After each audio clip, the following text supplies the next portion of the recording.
paki-like at saka paki-share itong ating vlog, guys. Importante yan para kakalat. At sa mga first time dito nanonood, kung hindi nyo pa ako kilala, I am Donmar TV.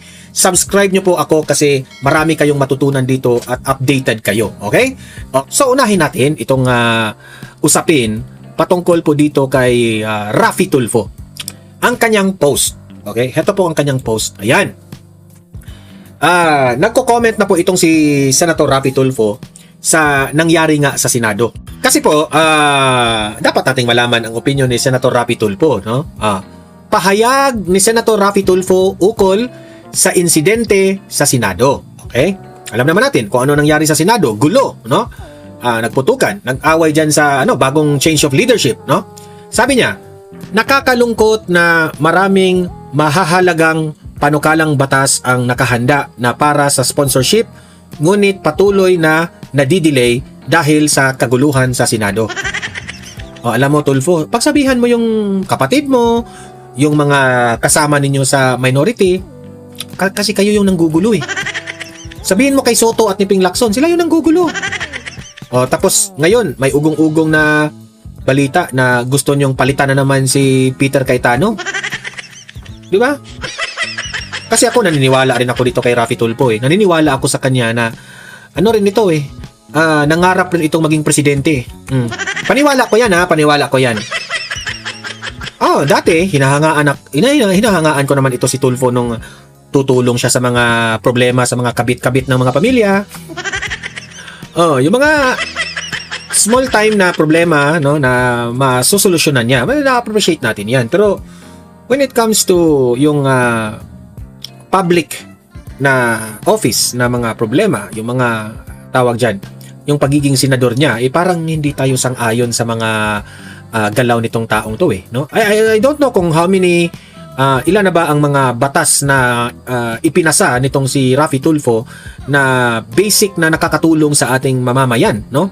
Pero what I mean is, I hate talaga yung mga politiko na walang stand. Okay? Especially on the impeachment of VP Sara. Yung tahimik ka lang na parang play safe ka. Di ko gusto yung ganyan.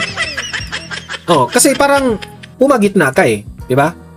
Kasi para gusto mong makabig lahat yung mga pagdating ng eleksyon, at least hindi ka yung mga walang alam, iboboto ka. Kasi tahimik naman to, wala, hindi naman to nangingialam eh. Diba? Play safe ba? So, ayokong ganyan. Walang alam niyo sa totoo lang, heto yung final word ko sa mga Tulfo kung ano talaga sila. Sila ay matapang lang sa mga maliliit na tao. Pero ang mga Tulfo, hindi nila kaya yung mga ginagawa ng mga Duterte at mga kaalyado ni Duterte na talagang hinaharap at kinakalaban po ang mga oligarchs, yung mga malalaking tao. Yung mga Tulfo, ang kaya lang nila mga ordinaryong tao. Hindi nga niya kayang anong tawag diyan? Magkomentaryo patungkol kay Martin Romualdez, ni Zaldico, ni BBM, sa mga kapalpakan nila, itong mga taong to. Hindi nyo nga kaya.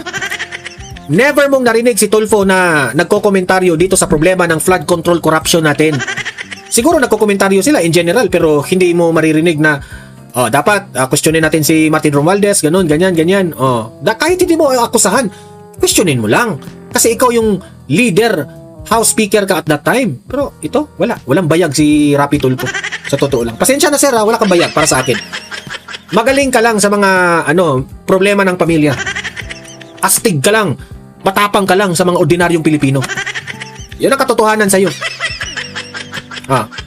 Sabi pa niya dito, dapat magkaroon ng isang transparent na investigasyon sa mga nangyayari at lumabas ang katotohanan upang bumalik na sa normal ang aming trabaho at magawa namin ang mandatong ipinagkatiwala sa amin ng taong bayan. Dapat raw transparent. Dapat raw. Paano yan? Maging transparent, tahimik ka dyan. Huwag kang magsalita na ganyan. Puro ka post sa social media pero wala ka namang ginagawa sa aktual na aksyon dyan. Sabi nga, Raffy Tulfo in action. Nasaan ang action mo dyan sa Senado? Ay nako, mga tao talaga. Sabi pa niya, gayon pa man, kinikilala ko ang desisyon ng ombudsman na suspindihin ang acting Senate Sergeant at Arms na si Mau Aplasca. Imagine that one, di ba? Tanga. Gago, di ba? Sir, Rapi Tulfo, hindi mo kilala si Mau Aplaska? Si Mau Aplaska, Sergeant at Arms yan, isa ka sa mga prinotektahan yan. Tapos sang-ayon ka sa ombudsman na sususpindihin ito? Tanga ka lang? Diba? Sarili nilang mga tauhan dyan sa loob ng Senado, papayag ka na suspindihin ito sa ombudsman? Si Aplaska pa ngayon ang may kasalanan? Ginagawa lang ni Mau Aplaska ang kanyang trabaho dyan sa Senado para protektahan kayong lahat. Tapos ngayon, maririnig ito ni Aplaska, sang-ayon ka sa ombudsman na ipasuspindi? Wow! Grabe! Na umaming siya ang unang nagpaputok ng baril noong gabi ng May 13. Kung may reason naman bakit siya nagpapaputok doon ng una, katanggap-tanggap naman yun kasi ang iniisip ni Aplaska yung seguridad ninyo dyan, di ba? Sa kabila ng presensya ng mga empleyado ng Senado at media personnel sa pasilidad ng maaaring napahamak, sa kabilang banda nararapat ding mapanagot ang NBI asset na gumanti at nagpaputok rin patungo naman sa miyembro ng mga USAA. So, ipinakita niya dito, hindi rin siya sang-ayon sa NBI. Okay? Dapat raw suspindihin ang Sergeant at Arms at dapat rin raw na mapanagot ang NBI sa pagganti nila sa putok. Yan ang ano niya. Anong tawag ko dito? Pa-safe. Play safe ang tanga.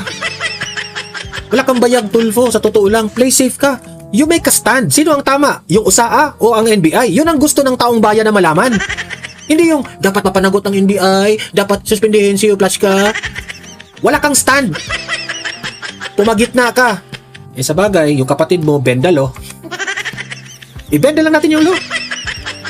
Ito pa, sabi niya, ang pagpapanatili ng integridad at kredibilidad ng Senado ay dapat manaig higit sa politika at pansariling interest. Ikaw, anong tawag sa'yo? Parang kinain mo lang yung sarili mo. Nasaan ang kredibilidad mo? Ha? Tulfo, wala kang ginagawa dyan. Ha? Nakikinig ka lang sa mga diba-dibati dyan tapos gusto mong pag-usapan ang integridad, kredibilidad, ganon? Pero tahimik ka? Magsama kayo ni Lito Lapid. Ay nako, itong mga taong to. Dahil ang Senado bilang isang institusyon ay umiiral upang maglingkod sa sambayan ng Pilipino. Utot mo, Tulfo. Wala kang bayag. So, wala tayong magagawa kung ganyan ang sasabihin niya. Di ba? Sa kanya yan So ngayon, pakikinggan natin itong post na ito. Ito yan Hashtag Tulfo, hashtag Rafi Tulfo, hashtag Rafi Tulfo in action, hashtag idol mo sa Senado, hashtag kakampi mo sa Senado, hashtag nanginginig, lumalaban, umaaksyon. Parang walang walang sumapul doon sa hashtag na yun So ngayon, yan po ang post.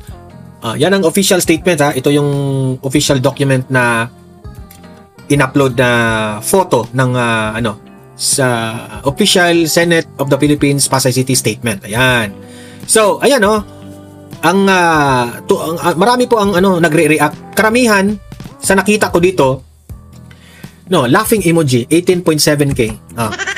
Pero tiningnan ko yan, meron namang nag-like pero karamihan laughing emoji. Pinagtawanan si Tulfo ng kanyang sariling followers. Pinagtawanan siya.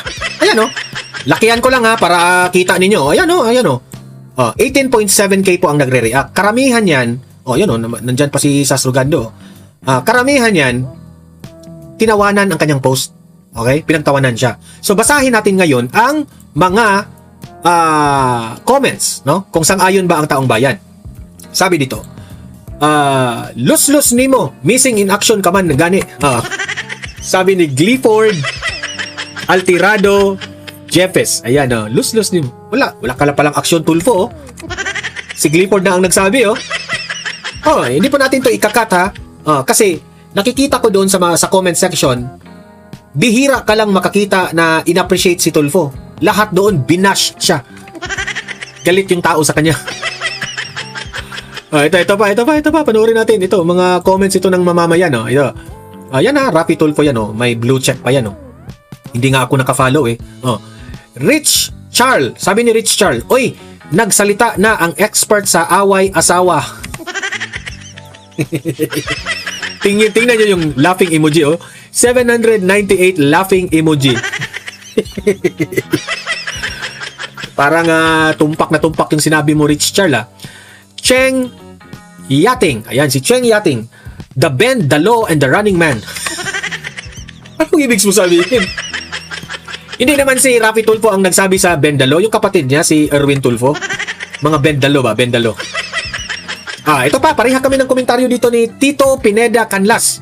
Sabi ni Tito Pineda Canlas, playing safe. No to Tulfo brothers. Ayan. Di ba? Dito mo talaga makikita. I hope si Tulfo nakikita rin niya ito na ang taong bayan ayaw na sa'yo. Ayan, oh. Hindi ko man yan kinat. Lahat yan ay in-screenshot ko lang yung first page pa nga yan, eh. Sabi dito ni Uncle J. Gacias, isa pa to? Sayang boto? Sala sa init? Sala sa lamig? Kung saan convenient at komportable, doon siya. Ang tawag dyan, Certified Premium Quality Balimbing. Tumpak! Uncle J, tumpak yung sinabi mo. Raquel Cardenas Agairos. Isa ka din kasi nabigyan ng maleta. Wag naman. Wala naman tayong ebidensya dyan na Ma'am Raquel Cardenas, kung nabigyan siya ng maleta, no? Pero, what do I mean? Ano bang ibig kong sabihin? Talagang makikita mo dito sa mga comments ng mga netizens ay mismo, yan, di ba? Mafe-feel mo na ang taong bayan ayaw rin kay Raffy Tulfo. Tapos, itong mga mainstream media na ito na alam mong mga dilawan, ipinalabas nila na si Raffy Tulfo lumalamang na kay BP Sara sa ratings. Ibi-brainwash nila. Mga mainstream media, ibi-brainwash nila. Kaya nga, ang panawagan ng mga dilawan at mga loyalista, Raffy Tulfo at Leni Robredo tandem. Patay tayong lahat dyan. Anong makukuha natin sa dalawa? Wala talagang silbi itong mga dilawan na ito. Para sa kasi hindi nila matanggap na number 1 sa rating si BP Sara at mahal ng taong bayan si BP Sara. Itong mga dilawan na ito, kahit wala ng silbi na maging presidente itong Raffy at si Lene, ipipilit talaga nila. Kahit alam nilang dihado ang Pilipinas kapag ito yung magiging mga leader natin. Naku po. Ewan ko na lang talaga, sa totoo lang, no? Bakit may mga dilawan talagang utak-ipis? Utak-ipis. So, ikaw, Raffy Tulfo, huwag ka nang mangarap, okay? Huwag ka nang mangarap. Okay, punta naman tayo dito kay Jimmy Bondok, no? In-interview siya ni Karen Davila. Tinatanong siya kung ano na ang next move ng kampo ni Senator Bato. At nasaan si Senator Bato ngayon? Okay, ito, panuurin po natin. Alright, joining us this morning is one of the lawyers of Senator Ronald Bato de la Rosa, Attorney Jimmy Bondok. Attorney Bondok, magandang umaga po sa inyo. Magandang umaga po, Ma'am Karen. Alright, so what is your reaction to the fact that the Office of the Solicitor General on Friday has already asked the Supreme Court to deny the plea of Senator De La Rosa when it comes to the arrest warrant issued against him? First of all, the OSG has said that De La Rosa is not entitled to an injunctive writ to enjoin his arrest and surrender to the ICC. Attorney. Ma'am Karen, first of all, I would like to apologize in advance for the limited scope of my answers due to the fact that we're the counsel and that we are right now preparing our answer to their comment. However, it is our just generally it is our considered view that the shooting in the Senate and among other circumstances are supervening events that are more than enough to first of all show the intent of the state to arrest Senator Bato without a lawful warrant. And the discussion of the lawfulness of the ICC warrant is a long and very complicated one. But we believe that in the end, of course, we believe that it will not be an enforceable warrant based on our existing jurisprudence.